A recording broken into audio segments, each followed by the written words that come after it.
Hey guys welcome back to the channel. We hope आप सब ठीक ठाक होंगे, मजे में होंगे। आज इस वीडियो पे हम रिएक्ट करने जा रहे हैं। उसका टाइटल है जी exploring the magical valley of Uttarakhand, the valley of flowers. Wow, the valley of flowers. Title से ही हमें पता चल रहा है कि क्या खूबसूरत नज़ारे हमें देखने को मिलने वाले हैं। तो बिना देर के जल्दी से चलते हैं और वीडियो देखते हैं। चलिए इससे पहले वीडियो को स्टार्ट करें। चैनल में नहीं तो प्लीज सब्सक्राइब कर लें और बेल आइकन प्रेस करना बिल्कुल मत भूलिएगा। हम चलते हैं अपनी वीडियो की तरफ और आप देख रहे हैं एमजी रिएक्शंस।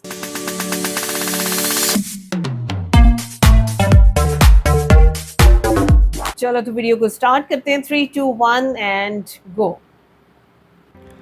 माउंटेन्स जो मानसून में और भी ज़्यादा खूबसूरत हो जाते हैं।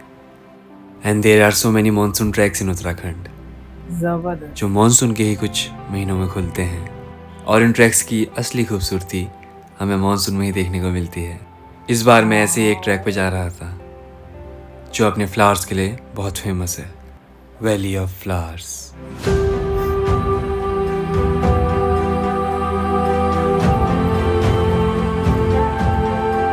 ये सब नेचुरल है, इसमें लगाया नहीं होगा।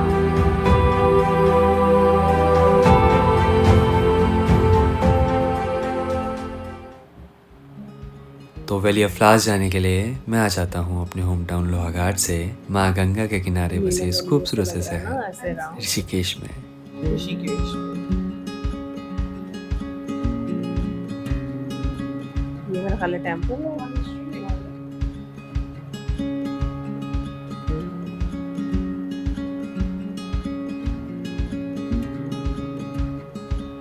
ये वो पूजा होती है ना घाट पे।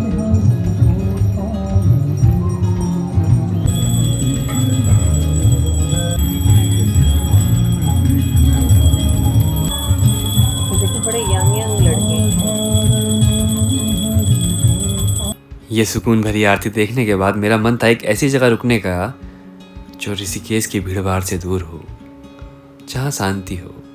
तो मैं निकल गया नरेंद्र नगर की ओर, जो ऋषिकेश से 20 किलोमीटर दूर है। और वहाँ मैं रुकता हूँ ब्लूम बुटीक में। और क्या ही स्टे बनाया हुआ था भाई इन्होंने वहाँ। बहुत खूबसूरत जगह पे बना है। So hey guys, welcome to my new episode. नमस्कार पहले आप लोगों को। तो अभी मैं हूँ ऋषिकेश में। कल रात ऋषिकेश पहुँचा था और रात को मैंने स्टे में आया था, जो बहुत प्यारा स्टे है। अभी आपको दिखाऊंगा यहाँ से नज़ारे कैसे थे। स्टे का नाम है ब्लूम बुटीक ऋषिकेश। तो आप लोग यहाँ आ सकते हैं। बाकी अभी मैं किचन में वुडन यहाँ थीम की है, डाइनिंग साथ एरिया में येलो को किस तरह से मैंने बीच में बहुत ब्रेकफास्ट में आया था। अच्छा लगा। वाइब्रेंट बनाया है। सिटिंग एरियाज बहुत प्यारे हो रहे हैं। ब्रेकफास्ट मंगाया है, आलू और पूड़ी है। ऋषिकेश से कंपेयर करें तो यहाँ का मौसम भी बहुत ठंडा था। हर 5 मिनट में फॉग आता और फिर चला जाता। चारों तरफ हरे भरे जंगल और बीच में ये स्टे। सच में यहाँ से नज़ारे बहुत ही प्यारे थे। जितने यहाँ के नज़ारे प्यारे थे उतने ही प्यारे यहाँ के रूम्स भी थे। पूरी प्रॉपर्टी इन्होंने एक थीम पे बनाई हुई थी, जिससे ये प्रॉपर्टी और भी प्यारी लग रही थी। तो यार अभी इतना सुंदर वेदर हो गया है, यहाँ पे हवा चल रही है और फॉगी फॉगी सा हो गया सर। ये देखो सारी जगह फॉग। इन्होंने छत पे कैफ़े एंड बार भी बनाया हुआ था, जहाँ से ऋषिकेश बहुत प्यारा दिखाई देता है। ऋषिकेश के क्राउड एंड ट्रैफिक से दूर, नेचर से थोड़ा connected, best place to stay if you are planning to visit Rishikesh. कुछ देर बाद हम देखते हैं यहाँ टेबल टेनिस भी पड़ा हुआ था, तो हम टेबल टेनिस खेलने लग जाते हैं। फिर कल की हमारी बस थी और हमें कल निकलना भी था। हमारे पास आज का ही दिन था थोड़े मज़े करने का, रेस्ट करने का, क्योंकि कल से हमारी जर्नी थोड़ी सी टफ होने वाली थी, क्योंकि हमें बस से ट्रैवल करना था और मानसून में ट्रैवल करना थोड़ा सा मुश्किल हो जाता है। और फिर हमें ट्रैक भी करना था। तो लेट्स सी क्या होता है आगे की जर्नी में। नेक्स्ट डे मॉर्निंग हम निकल जाते हैं ऋषिकेश की ओर। तो हाय, गुड मॉर्निंग। हम निकल रहे हैं आगे की ओर। हमें जाना है नीचे ऋषिकेश, फिर हमें जाना है जोशीमठ के लिए। और बस उसका भी सीन पता नहीं है, देखो क्या होता है। उनका भी येलो थीम था। हाँ हाँ हाँ। ऋषिकेश पहुंचने के बाद हमारी किस्मत अच्छी थी, हमें बस मिल जाती है। हम अपना सामान उसमें रखवाते हैं और बैठ जाते हैं अपनी अपनी सीट्स पे। बस चलना शुरू होती है। खिड़की से थोड़ी थोड़ी हवा तो लग रही थी, बट दोपहर का टाइम था, जिस वजह से धूप बहुत तेज़ थी। हम जैसे तैसे जोशीमठ पहुंच जाते हैं। इस पूरी 8 घंटे की जर्नी में हमने बारिश से लेके धूप से लेके हर चीज़ देखी और कमर की बैंड बज चुकी थी, तो हम जोशीमठ पहुंच के रेस्ट करते हैं और नेक्स्ट डे निकलते हैं गोविंद घाट के लिए। जोशीमठ की सुबह बारिश के साथ हुई। हम बारिश में ही जोशीमठ को एक्सप्लोर करते हुए गोविंद घाट के टैक्सी स्टैंड की ओर गए। और जो ये रास्ता था, इस रास्ते में सेब लगे थे, अखरोट लगे थे और फूल लगे थे, और रास्ते में अगल बगल हमें पहाड़ी स्टाइल में बने घर दिखाई दिए जो बहुत प्यारे लग रहे थे। कुछ ही देर में हम पहुंच जाते हैं गोविंद घाट के टैक्सी स्टैंड के पास, जहां से हमें गोविंद घाट के लिए टैक्सी मिलने वाली थी। जोशीमठ से गोविंद घाट के लिए निकलने के बाद खिड़की से जो नज़ारे थे भाई, हर जगह से वाटरफॉल बह के आ रहे थे, पहाड़ों पे बादल थे, नदियाँ उफान में थी। इनको देखते देखते हम गोविंद घाट पहुंच जाते हैं। ये कैब तो हमें यहीं तक लाई और अब यहाँ से जाना है हमने को। यहाँ पे लैंडस्लाइड की तैयारी देखने के लिए भी है। नज़ारे कुछ ऐसे हैं। ये वाली टैक्सी हमें सिर्फ गोविंद घाट तक लाती है। अब हमें गोविंद घाट से पुलना के लिए दूसरी टैक्सी लेनी थी, क्योंकि जो ट्रैक है वो पुलना से स्टार्ट होता है, जिसके लिए हमें ये ब्रिज क्रॉस करना था। हल्की हल्की बारिश भी आने लग गई अब तो। इन व्यूज़ को देखते देखते हम पहुंच जाते हैं पुलना, जहाँ से हमारा ट्रैक स्टार्ट होने वाला था। बस आपको वाटरफॉल जब बहुत नजर है। तो हम पहुंच चुके हैं पुलना पे, यहाँ से है ट्रैक स्टार्ट। और क्या नाम है जगह? बारिश का मौसम है, फिलहाल भी बारिश की बूंदें आ रही हैं हल्की हल्की।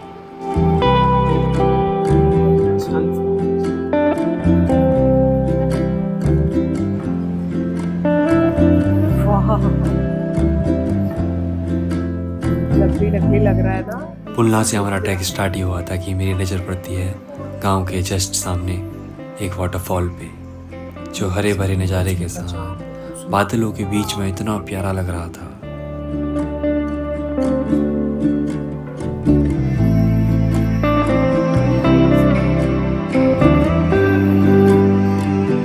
इस ट्रैक को देखकर मुझे अपने पिछले ट्रैक यानी मदमहेश्वर और तुंगनाथ की याद आती है। इसमें भी सेम उन्हीं की तरह पत्थर और साइड में लोहे की रेलिंग्स थी। मुझे लोकल से पता लगता है ये ऐसा ट्रैक इसलिए बनाते हैं ताकि घोड़े और खच्चरों को चलने में आसानी हो। इसमें भी मदमहेश्वर की तरह हर दूसरे किलोमीटर पे कोई ना कोई दुकानें हमें मिल जा रही थी। हाँ, ये बहुत अच्छा है। ट्रैक के राइट साइड में बह रही थी लक्ष्मण गंगा, जो कि गोविंद घाट के पास जाकर अलकनंदा नदी में मिल जाती है। ऊंचे ऊंचे पहाड़ों में बादल और पहाड़ों से आते वाटरफॉल्स और वैली के बीचों बीच बहती नदी, इन सभी का आपस में एक परफेक्ट फ्रेम बन रहा घर भी था। आपको नजर आ रहे हैं। हाँ। ये नज़ारे ही ट्रैक को खूबसूरत और मज़ेदार बनाते हैं, और इन्हीं नज़ारों से ट्रैक की सारी थकावट दूर हो जाती है। क्या बात है।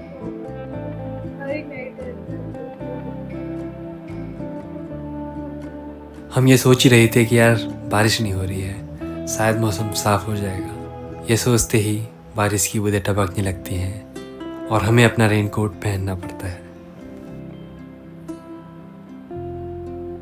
कुछ कुछ फ्लावर्स हमें अभी से दिखना स्टार्ट हो जाते हैं। इनको देख के हम और भी एक्साइटेड हो जाते हैं वैली ऑफ फ्लावर्स जाने के लिए। ये देखिए ये सारे पत्थर कैसे आए। बहुत सी जगह पर लैंडस्लाइड की वजह से ट्रैक टूटा हुआ भी था, जिससे ये तो पता लगता है बहुत बारिश के टाइम ये ट्रैक करना थोड़ा सा डेंजरस तो होता है। कुछ देर में बारिश रुकती है और आसपास के पहाड़ फॉग की चादर में गुम से हो जाते हैं।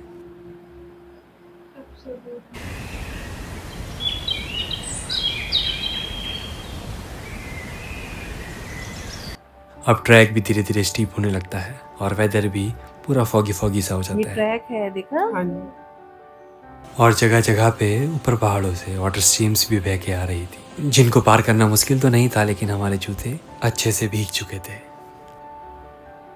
6 से 7 किलोमीटर का ट्रैक करने के बाद हम पहुंचते हैं बुगडियार ब्रिज पे, जहां पुष्पावती नदी एकदम उफान में थी। नदी का पार देखो कितना ज्यादा चौड़ा हो गया है ना।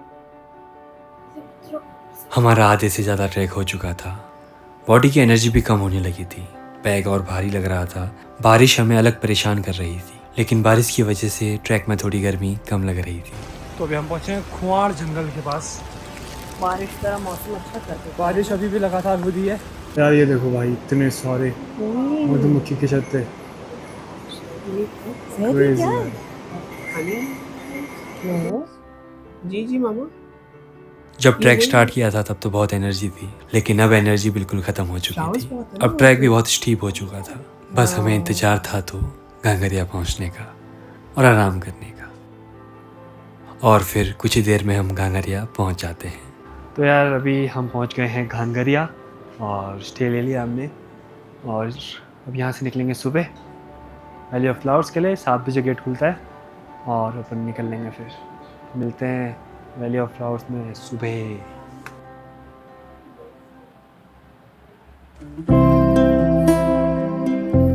So hello, good morning. अब हम निकल चुके हैं अपने स्टे से, यानी घांगरिया से वैली ऑफ फ्लावर्स के लिए। सो अभी चलते हैं। सुबह सुबह के नज़ारे कुछ ऐसे हैं यहाँ पे घांगरिया में। भाई पूरी मार्केट बसी है भाई यहाँ तो। मेरे को लगा था थोड़े बहुत होगा, और यहाँ तो पता ही। ये वो केदारनाथ वाली जगह भी इसी तरह हम से सुबह लगती उठते है हैं, ना? चाय पीते हैं और निकल जाते हैं अपने ट्रैक की ओर। मैं बहुत एक्साइटेड था आज के दिन के लिए। वैली ऑफ फ्लावर्स के बारे में मैंने बचपन में सुना था। क्या नजारा मैंने है। सुना था कि एक ऐसी घाटी है, एक ऐसी वैली है जिसमें चारों तरफ जहाँ नज़र डालो वहाँ फ्लावर्स ही फ्लावर्स हैं। पिंक, रेड, ब्लू, अलग अलग कलर्स एंड अलग अलग टाइप्स के फ्लावर्स ही फ्लावर्स। धीरे धीरे फूल दिखना शुरू भी हो गए थे।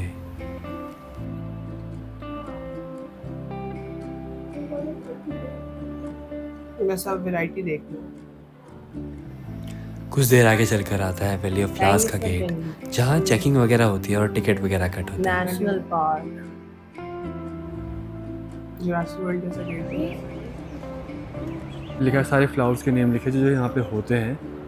और हमें शायद से बहुत से, एक तो ये और एक ये वाला, ये सब देखे हुए हैं ना, और हमने भी भी बहुत से देखा। दिख जाएंगे। शायद ये भी दिख जाए, वाइट वाले, और क्या कहते हैं, ये भी दिख सकता है अपने को। हाँ ये भी देखे हैं, ये भी देखे हैं। और ये एनिमल्स दिखते हैं यहाँ पे।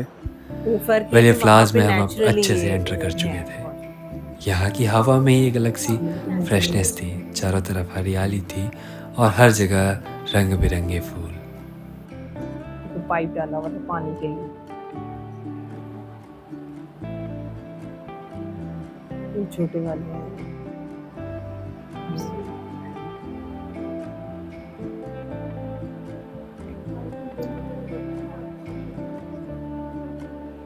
Valley of flowers UNESCO world heritage site के अंडर आता है, वाह, और ये पूरी वैली 87 स्क्वायर किलोमीटर्स में फैली हुई है। मुझे ऐसे ट्रैक्स पे चलना बहुत पसंद है जो नेचुरली बने हुए हों, जहाँ ना जानबूझकर कोई सीमेंटेड किया हुआ हो, ना कोई पत्थर लगाया हुआ हो। ऐसे ट्रैक्स नेचर से ज़्यादा कनेक्टेड फील कराते हैं। ये देखो। कुछ देर के ट्रैक के बाद हम पहुँचते हैं पुष्पावती रिवर के पास। इस पे बना ब्रिज और पीछे से आता पानी इतना प्यारा लग रहा था।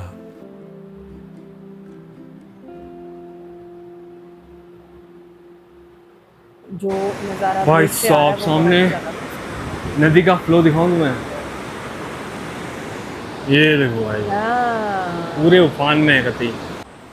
आज का ट्रैक कल के मुकाबले थोड़ा इजी था। वो आंटी घास बनाने आई है यहाँ पे। रात ये की भी मेहनत देखो, करते हैं ना ये लोग। सामने पहाड़ पता नहीं गायब है, उसका टॉप तो दिख ही नहीं रहा, बादलों में गायब है। प्लस भीड़ भी है थोड़ी यहाँ। जितना ज़्यादा हम वैली के अंदर जा रहे थे उतने ही प्यारे नज़ारे होते जा रहे थे।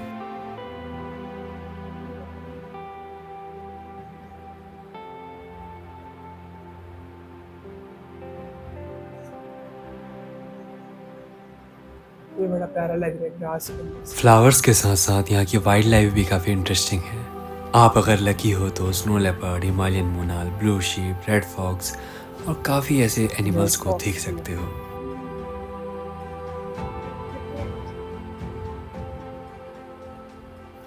जैसा कि मैंने बताया था, इस वैली के बीचों बीच बहती है पुष्पावती रिवर, जो कि तिपरा ग्लेशियर से शुरू होती है। जितना हम वैली में एंटर करते जा रहे थे, बारिश उतनी ही तेज होती जा रही थी।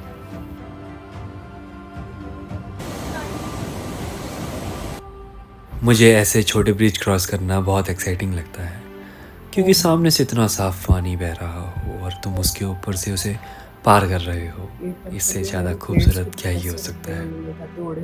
वेट के लिए ना। और हाँ, क्या कभी आपने सोचा वैली ऑफ फ्लावर्स का पता लोगों को कैसे लगा?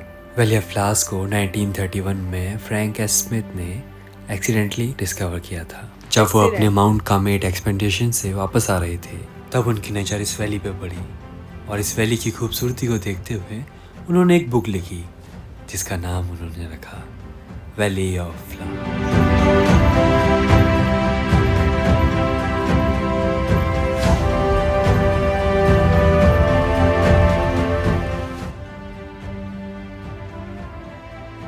मैंने जितने फ्लावर्स यहाँ देखे शायद ही मैंने अपनी ज़िंदगी में कहीं देखे होंगे। इन फ्लावर्स को अपने गार्डन या बगीचे में उगाना शायद इम्पॉसिबल है, इसके लिए आपको वैली ऑफ फ्लावर्स ही आना होगा। और एक और बड़ी इंटरेस्टिंग सी बात है वैली ऑफ फ्लावर्स के बारे में। ये वैली अपना मूड हर हफ्ते चेंज करती है। कभी इसका मूड रेड हो जाता है, कभी वाइट, कभी ब्लू या कभी पिंक। जब मैं आया था इसका मूड पिंक था, तो पूरी वैली पिंक कलर की दिखाई दे रही थी। हर जगह पिंक कलर के फूल थे। वाटर स्ट्रीम कितने सारे हैं ना वाटरफॉल्स। तो यार बारिश हो गई थी, भीग गए थे। अभी थोड़ा सा रुक रही है शायद से, पर बूंदे अभी भी टपक रही है। और भाई जो फ्लावर्स है ना, ग्रीन और पिंक कलर में पूरी वैली एकदम रंग हो रखी है। पूरा ग्रीन और पिंक ही दिख रहा है हर जगह पे। और सामने वाटरफॉल्स देखो भाई, अभी बारिश हुई तो उससे और ज़्यादा, मतलब हर जगह से वाटर स्ट्रीम्स निकल के वाटरफॉल्स बन रहे हैं अभी। और भाई ऊपर भी वाटरफॉल्स इतने सारे हैं, अभी आपको दिखाता हूँ। अच्छा, और फ्लावर्स भी बहुत टाइप के हम दिखाते देखे हैं ना तो और ज़्यादा खूबसूरत। नहीं, जैसे फ्लावर्स के साथ मिक्सचर होता है ना ऊपर से।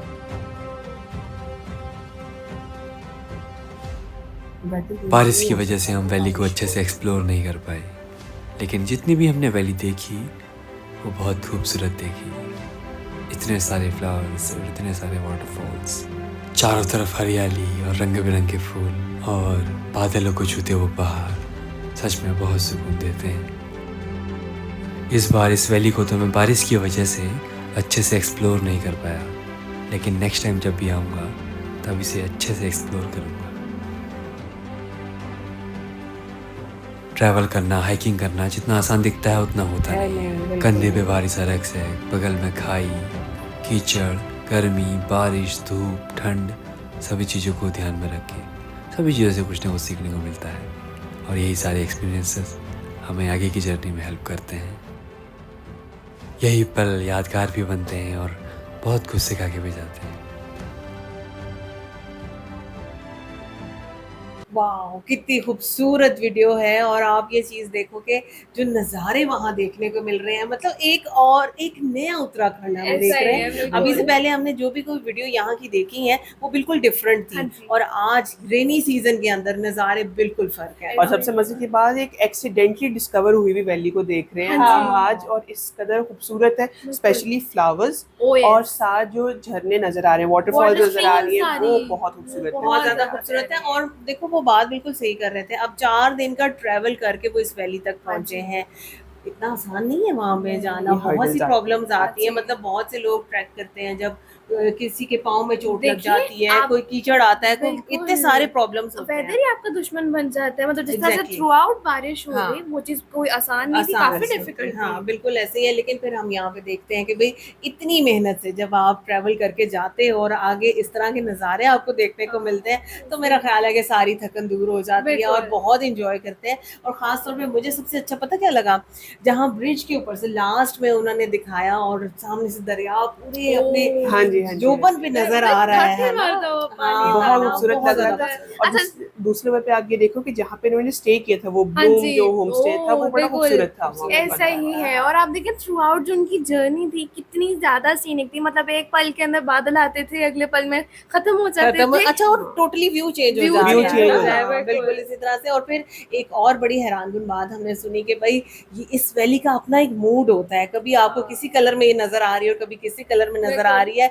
हम लोग कह रहे थे कि थोड़ा सा अगर ड्रोन विजुअल्स हमें यहाँ पे देखने को मिलते, ऊपर से हम जरा देखते तो और ज़्यादा अच्छा लगता, लेकिन वही बात है कि वेदर ख़राब है, इतना अच्छा नहीं है, सो वो क्लैरिटी हमें नहीं यहाँ पे नज़र आ रही। लेकिन बहरहाल जो चीज़ें हमने यहाँ पे देखी हैं बहुत ज़्यादा खूबसूरत है, बहुत प्यारी है। वीडियो बहुत अच्छी थी। बाकी आप बताएं हमारा रिएक्शन कैसा लगा। अगर अच्छा लगा वो वीडियो को लाइक और चैनल को सब्सक्राइब करना बिल्कुल मत भूलिएगा। मिलते हैं आपसे अगली वीडियो में, अपना बहुत ख्याल रखिएगा।